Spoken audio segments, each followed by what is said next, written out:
Thank you so much, Dr. Sutka. This was a fabulous program, and we do have a number of questions. So as long as we have some time, we'll try to get through all of them. First question was really asking whether you had any knowledge about long-term effects of BCG and lung issues such as infections or inflammation. That's a good question. I suspect that the person who is asking that is probably talking about it because they're worried about the fact that BCG is the tuberculosis vaccine, and it's a really astute question. I don't think that I'm not personally aware of any strong evidence that BCG increases the risk of long-term lung infections. BCG, as you know, is locally given to the bladder for two main reasons. One is the medicine is actually taken up by the bladder cancer cells, and it's cytotoxic. It kills those cells just by virtue of the actual sort of mechanism of the drug. It also activates the different levels of immunity within the bladder to kind of supercharge or weaponize the immune system within the bladder itself to ultimately fight the cancer and decrease the risk of recurrence and also progression. So in terms of systemic absorption that would impact long-term lung health, it shouldn't do that. Ultimately, if the drug is systemically absorbed, which can happen in a very small number of patients, that's actually considered a pretty significant complication. And that usually happens if it's given at the same time as you have a urinary tract infection. And so that would be sort of one potential source of where you could have some long-term lung problems, but in general, that's not a commonly cited side effect. Well, thanks. Here's another question. This is kind of specific, but I think it does give you some insight. Maybe you can provide some insight. In light of the harmful effects of systemic chemotherapy discussed in this webinar, how strongly should one consider having a cystectomy prior to having muscle-invasive bladder cancer? In my case, I'm an otherwise healthy male, 45 years old, 6'3", 185 pounds, who exercises regularly. I've been diagnosed with high-grade T1 and high-grade CIS after the third TURP was performed 6 weeks following an initial 6 weeks of BCG immunotherapy. Should this be a consideration for this patient? Yeah, that's a really good question. So that's a bit different because that patient, thankfully, at this point, doesn't have muscle invasive disease, but clearly has very aggressive non-muscle invasive disease. And so actually our recommendation for that patient would be an upfront cystectomy without chemotherapy. We don't usually recommend chemotherapy before bladder cancer surgery or radical cystectomy unless that patient has disease clearly documented in the muscle. So stage 2, PT2 disease. For patients who have T1 high-grade disease or recurrent BCG refractory CIS, the treatment, the standard of care would be an upfront cystectomy, and that would be the recommendation. And then if after surgery, the final pathology shows that there is cancer that's a higher stage, that's a good opportunity to talk to your doctor and see if, one, you might be a candidate for a clinical trial. There are a couple trials right now looking at using chemotherapy or immunotherapy after radical cystectomy. But it's not something we would generally offer to that specific patient before cystectomy. That was a great answer. Thank you so much. So here's another. Thank you, Dr. Sutka, for your very informative webinar. As a survivor for 2 years after radical cystectomy with a neobladder, please address these topics as time permits. First, having a patient advocate, in my case, my wife served in this extremely important role and the value of that. And then second, it would have helped for me to visit with a nutritionist prior to surgery instead of afterwards because I lost 25 pounds but might have been able to avoid it.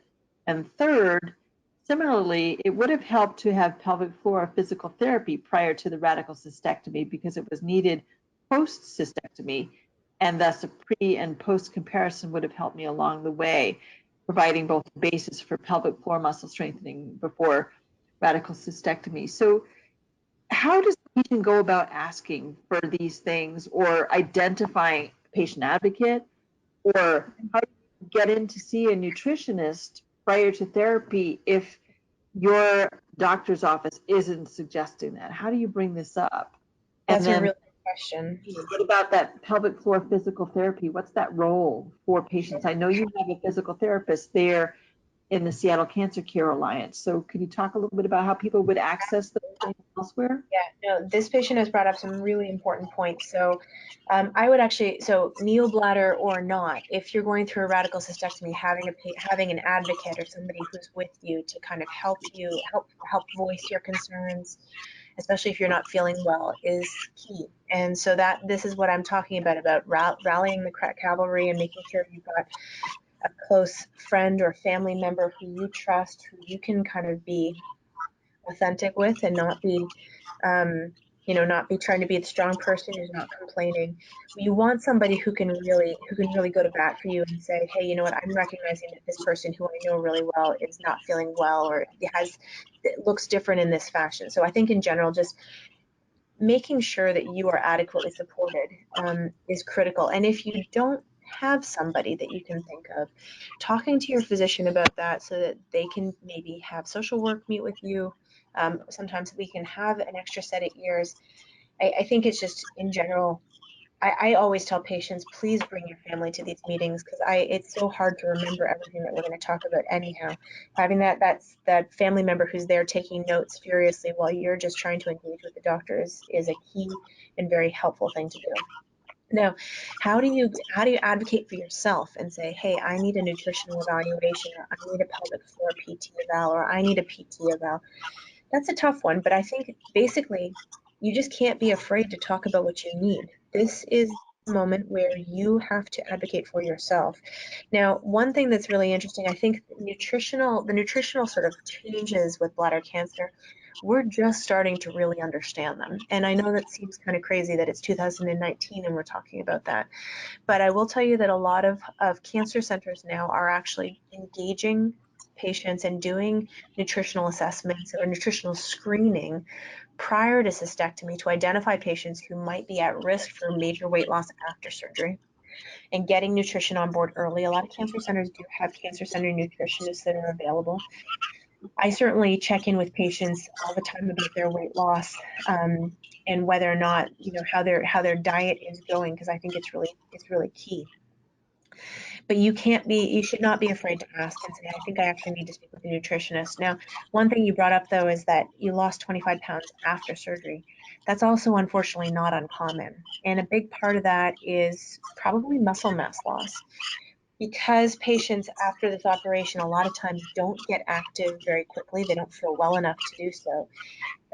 Lying in bed, it's amazing. It doesn't take long for muscles to waste, or to sort of melt away when you're not being active on a daily basis. And so this is where I say that tough love piece kind of comes in. But basically, we really do need to get you kind of up and moving after surgery to try to avoid some of that. The other part of it, of course, is most people don't eat very well after surgery, whether it's related to delayed return of bowel function or just food not tasting good.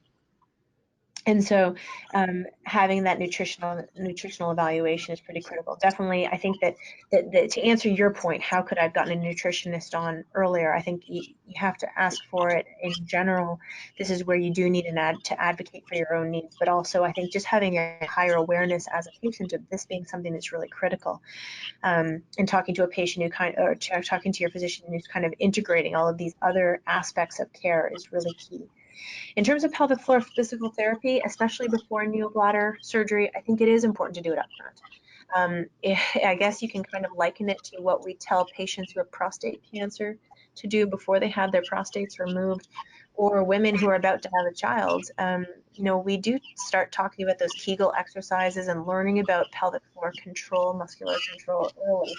So I think ultimately hindsight is 2020. It's hard to say look back and say, you know what, I could have really benefited from this before. But I think it's something that your question hopefully is helping other patients who might be making these decisions understand the importance of engaging. This is just the same as you should talk to your physician about your sexual health, your fertility interests, all of those things that might be tough to talk about, potentially embarrassing, just because they're not things that we commonly talk about in society.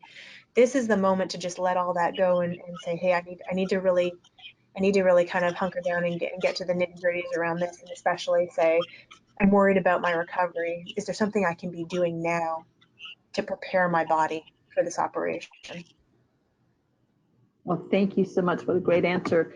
So for people who have some interest in learning more about nutrition, I invite you to visit bcan.org and look for our nutrition page. We have some conversations videos where Diane Qualley, our co-founder, is interviewing a registered dietitian who's also a scientist. And we also have a chef who happens to also be an oncology nurse preparing some recipes. There's some tasty foods on there, but also a lot of good information for things that you can do throughout your treatment to help make sure that you're getting enough adequate nutrition. That's So great. thank you so much, Dr. Sutka. I think this was a phenomenal program. I would like to thank our sponsors again, Bristol Myers Squibb and EMD Serono, Pfizer, Ferring, Genentech, Photocure, and Merck for making the Patient Insight webinar series possible. Remember that you will receive an email with the link to the short program evaluation. Please take a few moments to complete these questions. Your opinions are very important to us. Thank you all for joining us. We hope that you got a lot out of this program, and we look forward to hearing back from you. Take care. I'm going to end the program now. Thank you.